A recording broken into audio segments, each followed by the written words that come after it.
आज के वीडियो में हम जानने वाले हैं कि आईआरसीटीसी कितना बड़ा धोखा करता है अपने यूजर के साथ। ठीक है ना, तो वीडियो पूरा देखिएगा, वीडियो को लाइक कर लीजिएगा और चैनल को भी सब्सक्राइब जरूर कर लीजिएगा। आप सभी लोग कहने कहीं आईआरसीटीसी के वेबसाइट से ट्रेन टिकट बुक करते होंगे या फिर आईआरसीटीसी के ऐप से ट्रेन टिकट बुक करते होंगे या फिर रेल वन के ऐप से ट्रेन टिकट लेते होंगे या फिर किसी थर्ड पार्टी ऐप से आप ट्रेन टिकट बुक करते होंगे जो कहीं ना कहीं आईआरसीटीसी के पार्टनर होते हैं।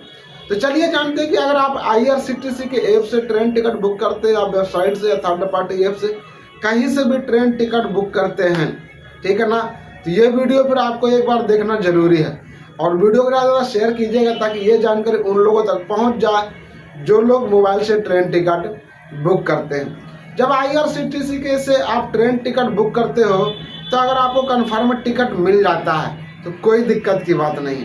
अगर आप कन्फर्म ट्रेन टिकट बुक करते हो और आप कन्फर्म ट्रेन टिकट बुक करने के बाद उस टिकट को कैंसिल करते हो तो चार्ज कटता है। वो चार्ज तो आपको भी समझ में आ जाता है कि तो हमने ट्रेन टिकट बुक किया, कन्फर्म टिकट बुक किया, हमने टिकट कैंसिल कर दिया, हमारा चार्ज कटा। अगर जिन लोगों का वेटिंग लिस्ट है या फिर जिन लोगों का टिकट कन्फर्म नहीं होता है उन लोगों का चार्ज आईआरसीटीसी क्यों काटता है? क्या कभी आपने इसके बारे में सोचा है? कभी आपने नहीं सोचा होगा। अगर आपने काउंटर से भी टिकट लिया है तो भी आपका चार्ज कटता है। मान लो एग्जाम्पल फॉर आपने स्लीपर में ट्रेन टिकट बुक किया और आपको टिकट मिला वेटिंग टिकट, आपका वेटिंग टिकट कंफर्म नहीं हुआ, भले ही उस टिकट से आप यात्रा कर सकते हो अगर आप रेलवे काउंटर से जाके लेते हो। अगर जब उस टिकट को आप कैंसिल कराने जाओगे तो काउंटर टिकट से भी अगर कैंसिल कराते हो तो भी आपको वहाँ से कम 30 रुपये काट लिया जाता है। तो कभी आपने सोचा कि 30 रुपये आपसे क्यों काटा जाता है?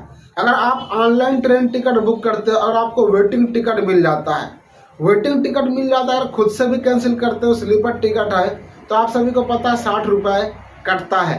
अगर आपने आपसे भी कैंसिल होगा तो भी 60 रुपये आईआरसीटीसी आपसे काट के ही आपका पैसा रिफंड करता। आपने कभी सोचा कि आपको कंफर्म सीट मिला भी नहीं, वेटिंग टिकट मिला, फिर भी आईआरसीटीसी आपके 60 रुपये क्यों काट लिया? क्या इसके बारे में कभी आपने सोचा? कभी नहीं सोचा होगा।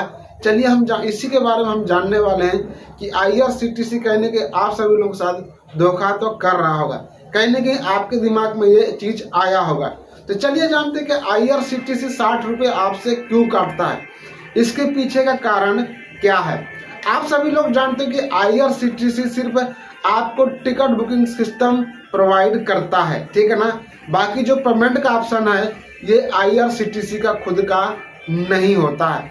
चाहे आप वॉलेट यूज करोगे तो आईआरसीटीसी का है, लेकिन जब वॉलेट में पेमेंट ऐड करोगे, पेमेंट डालोगे या पेमेंट ऐड करोगे तो कहीं ना कहीं यूपीआई से का इस्तेमाल करोगे। वो यूपीआई कहीं ना कहीं आपको बैंक प्रोवाइड कर रहा होगा जिसे हम बोलते हैं गेटवे पेमेंट ऑप्शन, ठीक है ना। मतलब जो पेमेंट का जो सिस्टम है वो आईआरसीटीसी नहीं संभालता, बाकी बहुत सारी कंपनियां संभालती हैं या बैंक संभालते हैं। जैसे अगर आप नेट बैंकिंग का यूज करते हैं तो नेट बैंकिंग में सारे बैंक आते हैं, वो बैंक अपनी आपको सर्विस देते हैं, वो सर्विस चार्ज आपसे काटा जाता है 20 रुपये 30 रुपये, ठीक है ना। और इसके साथ साथ आईआरसीटीसी अपना प्लेटफॉर्म यूज करने के लिए वो भी आपसे सर्विस चार्ज काटता है, भले ही आपका टिकट कंफर्म हुआ हो या कंफर्म ना हुआ हो, या फिर आपकी टिकट भले ही वेटिंग लिस्ट में रहा हो तो भी अगर आप टिकट कैंसिल करते हैं या ऑटोमेटिक कैंसिल होता है तो भी आपसे चार्ज लिया जाता है। इस प्रकार से आईआरसीटीसी आपके 60 रुपये या 30 रुपये आपसे पेमेंट लेता है, क्योंकि ये कहीं ना कहीं आप आईआरसीटीसी का यूज कर रहे हैं तो आपको सर्विस प्रोवाइड कर रहा है, वो सर्विस के पैसे आईआरसीटीसी रखता है। तो बैंक का इस्तेमाल करके आप पेमेंट करते हैं, चाहे डेबिट कार्ड कर रहे हो, चाहे नेट बैंकिंग कर रहे हो, चाहे यूपीआई से पेमेंट कर रहे हो, वहां से भी आपको जब पेमेंट करते हैं तो भी बैंक अपनी सर्विस चार्ज आपसे लेते हैं जो 20 रुपये 30 रुपये 60 रुपये, मतलब टोटल मिला के 50 से 60 रुपये कटता है, जिसमें से आईआरसीटीसी अपने पास सर्विस चार्ज रखता है। जो पेमेंट गेटवे होता है वो गेटवे चार्ज भी आईआरसीटीसी काट लेता है, जो उन बैंकों को देता है जो बैंक अपनी सर्विस प्रोवाइड करते हैं आईआरसीटीसी का। तो ये धोखा होता है आईआरसीटीसी टिकट बुकिंग करने वालों के साथ में। अगर आपने कभी सोचा होगा तो इस प्रकार से ये आपके 25 रुपया, 30 रुपया या 60 रुपया जो भी चार्ज करते हैं, इसलिए आपके काटे जाते हैं। कैसा लगा ये वीडियो आप जरूर कमेंट करके बताना। क्या आपको ये जानकारी पता था कि नहीं पता था? वीडियो को लाइक कर लीजिएगा और चैनल को भी सब्सक्राइब जरूर कर लीजिए, क्योंकि हम इसी प्रकार के वीडियो आप सभी लोगों के लिए हम लाते रहते हैं।